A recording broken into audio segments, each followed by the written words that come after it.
গণভবনকে জাদুঘরে রূপান্তরের কাজ শিগগিরই, থাকবে আন্দোলনের শহীদ ও গুম হত্যার শিকার ব্যক্তিদের তালিকা।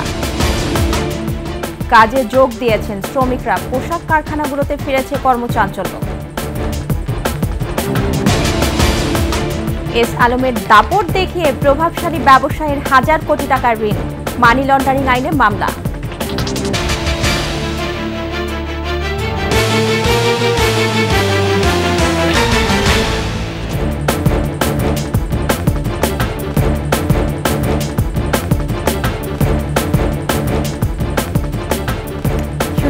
সিকিউরিটি ইসলামী ব্যাংক পিএলসি সংবাদ শিরোনাম। আমন্ত্রণ 21 সংবাদে আপনাদের সাথে আছি মহিমা পলি।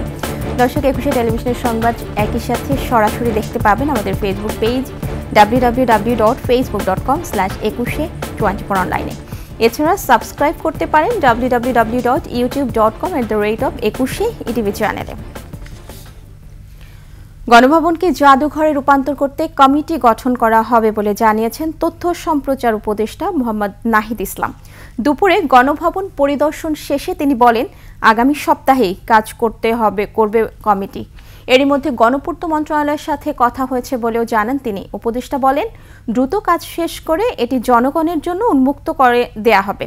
তিনি বলেন, ছাত্র জনতার আন্দোলনে যারা শহীদ হয়েছেন এবং 16 বছরে গুম হত্যার শিকার ব্যক্তিদের পূর্ণাঙ্গ তালিকা থাকবে এই জাদুঘরে। স্বৈরাচার উৎখাতের প্রতীক হিসেবে পৃথিবীর বুকে এই জাদুঘর একটি অনন্য নিদর্শন হয়ে থাকবে বলেও মন্তব্য করেন তথ্য ও সম্প্রচার উপদেষ্টা। জুলাই গণঅভ্যুত্থানের স্মৃতি জাদুঘরে পরিণত করার সিদ্ধান্ত নিয়েছি সরকারের পক্ষ থেকে, এবং সেই উদ্দেশ্যে আজকে আমাদের প্রাথমিক ভিজিট ছিল, যেখানে আমরা এখানে যারা দায়িত্বরত আছেন গণপূর্ত এবং স্থাপত্য বিভাগের দায়িত্বশীল তাদের সাথে কথা বলেছি। তাদের থেকে আমরা প্রাথমিক পরামর্শ নিয়েছি এবং আমাদের আকাঙ্ক্ষাগুলো বলেছি যে আমরা কিভাবে দেখতে চাই, এবং একটি ফর্মাল কমিটি করার জন্য নির্দেশ দেওয়া হয়েছে। হয়তো আগামীকালের মধ্যেই কমিটিটি হয়ে যাবে, এবং কমিটি হলে এটি হয়তো নেক্সট সপ্তাহ থেকে আমরা কাজ শুরু করব, এবং বলা হয়েছে যাতে দ্রুত সময়ের মধ্যে আমরা এটি উদ্বোধন করতে পারি, সেই জন্য খুব দ্রুত গতিতে কাজ সম্পাদন করার জন্য। জাতিসংঘ সাধারণ পরিষদের ৭৮তম অধিবেশনের সর্বসম্মতিক্রমে বাংলাদেশ প্রস্তাবিত ৬ জুলাইকে বিশ্ব পল্লী উন্নয়ন দিবস হিসেবে ঘোষণা করে রেজুলেশন নেওয়া হয়েছে। রেজুলেশনটি বাংলাদেশ, ভারত, নেপাল, পেরু, ফিলিপাইন এবং থাইল্যান্ডের সমন্বয়ে একটি কোর গ্রুপের পক্ষ থেকে উত্থাপন করা হয়। জাতিসংঘের ৪৩টি সদস্য রাষ্ট্র এই রেজুলেশনটি স্পন্সর করেছে এবং কোনো ভোট ছাড়াই জাতিসংঘ সাধারণ পরিষদের সর্বসম্মতিক্রমে এটি গৃহীত হয়। অন্তর্বর্তী সরকার রাষ্ট্র পরিচালনার দায়িত্ব গ্রহণের পর এটি জাতিসংঘ সাধারণ পরিষদে বাংলাদেশে পেশ করা প্রথম রেজুলেশন।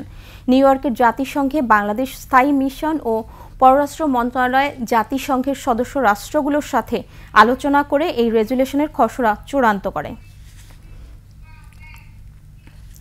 কাজে ফিরেছেন শ্রমিকরা, পোশাক কারখানাগুলোতে চলছে পুরো দমে উৎপাদন।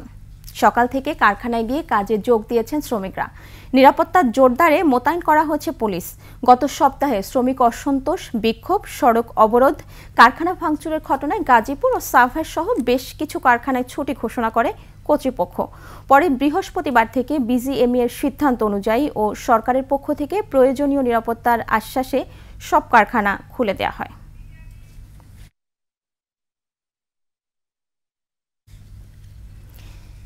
তিন বছর আগে ইনহেরেন্ট ট্রেডিং অ্যান্ড ইমপেক্স নামে একটি প্রতিষ্ঠানকে ১২০০ কোটি টাকা ঋণ দিয়েছে ইসলামী ব্যাংক চট্টগ্রাম চাকতাই শাখা। সুদ আসলে এখন ব্যাংকের পাওনা ১৪৪৮ কোটি টাকা। জনতা ব্যাংক আগ্রাবাদ শাখা থেকেও প্রতিষ্ঠানটি ঋণ পায় ৩৪০ কোটি টাকা। দুবাই পালিয়ে যাওয়ার সময় প্রতিষ্ঠানটির ব্যবস্থাপনা পরিচালক আনসারুল করিম চৌধুরী আটকের পর অর্থ পাচার আইনে মামলা হয়েছে তার বিরুদ্ধে। চট্টগ্রাম থেকে হাসান ফেরদৌসের রিপোর্ট, ক্যামেরায় ছিলেন বিপ্লব মজুমদার। ২০২১ সালে ইসলামী ব্যাংক খাতুনগঞ্জ শাখা থেকে ১২০৯ কোটি টাকা ঋণ নেয় ইনহারেন্ট ট্রেডিং অ্যান্ড ইমপ্যাক্টস লিমিটেডের ব্যবস্থাপনা পরিচালক আনসারুল করিম চৌধুরী।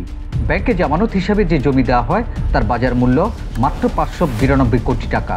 ৩ বছরে ১ টাকাও পরিশোধ না করায় সুদে আসলে ব্যাংকের পাওনা এখন ১৪৪৮ কোটি টাকা। আনসারুল আমাদের এখান থেকে আপনার বিনিয়োগ নিয়েছেন একটা ইন্ডাস্ট্রির জন্য, ইন্ডাস্ট্রি করার জন্য। ওটার এগেনস্টে উনি 4টা শিডিউল সিকিউরিটি দিয়েছেন। ওটার এগেনস্টে আমাদের পাওনা ব্যাংকে বর্তমান ১২০৯ কোটি। প্রিন্সিপাল প্রফিট সহ 1448 কোটি টাকা। ঋণ অনুমোদনের নথিতেই প্রতিষ্ঠানটির ঠিকানা দেওয়া হয় চট্টগ্রামের আসাদগঞ্জের রামজয় মহাজন লেনে, কিন্তু বাস্তবে প্রতিষ্ঠানটির অস্তিত্ব পাওয়া যায়নি ওই ঠিকানায়। পর্যাপ্ত জামানত না থাকা সত্ত্বেও ঋণ অনুমোদন করা হয় ইসলামী ব্যাংকের প্রধান কার্যালয় থেকে। সিকিউরিটি তো আপনার তুলনায় কম আছে। এটা আমাদের প্রধান কার্যালয় যেভাবে অনুমোদন দিয়েছেন সিকিউরিটি ওভাবে ওনারা যেটা অফার করছেন 4টা শিডিউল, 2টা চট্টগ্রামে 2টা ঢাকাতে, এগুলি তো আমরা দেখতেছি। আমাদের হেড অফিস স্যার আছেন, ওনারা এগুলি ভিজিট করতেছেন। এদিকে একই কায়দায় 2022 সালে জনতা ব্যাংক আগ্রাবাদ কর্পোরেট শাখা থেকে 340 কোটি টাকা ঋণ নেন আনসারুল করিম। ব্যাংক খেকো এস আলমের মালিকানাধীন ফার্স্ট সিকিউরিটি ইসলামী ও ইউনিয়ন ব্যাংকে 1150 কোটি টাকার এফডিআর দেখিয়ে নেওয়া হয় এই ঋণ। ক্ষতিগ্রস্ত শিল্পোদ্যোক্তাদের প্রণোদনা দেওয়ার বিধান থাকলেও ইনহারেন্ট ট্রেডিংকে করোনার সময় 170 কোটি টাকা প্রণোদনা দেয় ইসলামী ব্যাংকের ওই শাখা।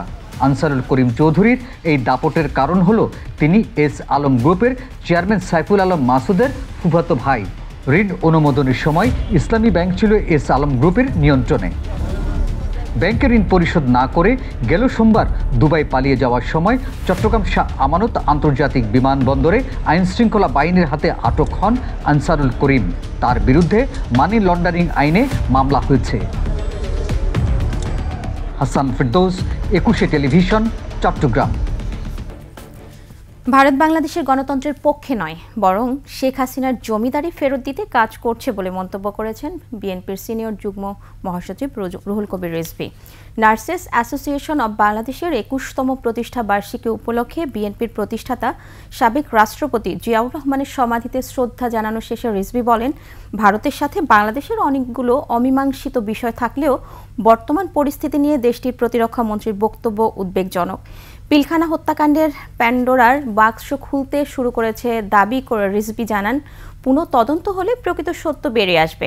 এছাড়া সুষ্ঠু নির্বাচনের স্বার্থে কারো কাছে মাথা নত করবে না, এমন নির্বাচন কমিশন বিএনপি চায় বলেও জানান রুহুল কবির রিজভী। শেষ করছি 21 সংবাদ। যাবার আগে ফার্স্ট সিকিউরিটি ইসলামী ব্যাংক পিএলসি সংবাদ শিরোনামগুলো জানাবো আরও একবার। গণভবনকে জাদুঘরে রূপান্তরের কাজ শিগগিরই, থাকবে আন্দোলনের শহীদ ও গুম হত্যার শিকার ব্যক্তিদের তালিকা। কাজে যোগ দিয়েছেন শ্রমিকরা, পোশাক কারখানাগুলোতে ফিরেছে কর্মচাঞ্চল্য। এবং এস আলমের দাপট দেখিয়ে প্রভাবশালী ব্যবসায়ীর 1000 কোটি টাকা ঋণ, মানি লন্ডারিং আইনে মামলা।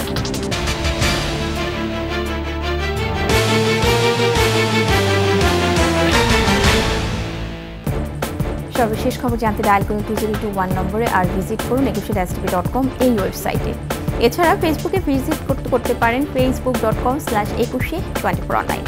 এছাড়া সাবস্ক্রাইব করতে পারেন www.youtube.com/21etv চ্যানেলে। এতক্ষণ সঙ্গে থাকার জন্য ধন্যবাদ। আমাদের পরের সংবাদ বিকাল 4:55 দেখার আমন্ত্রণ রইল। 21-এর সাথেই থাকুন।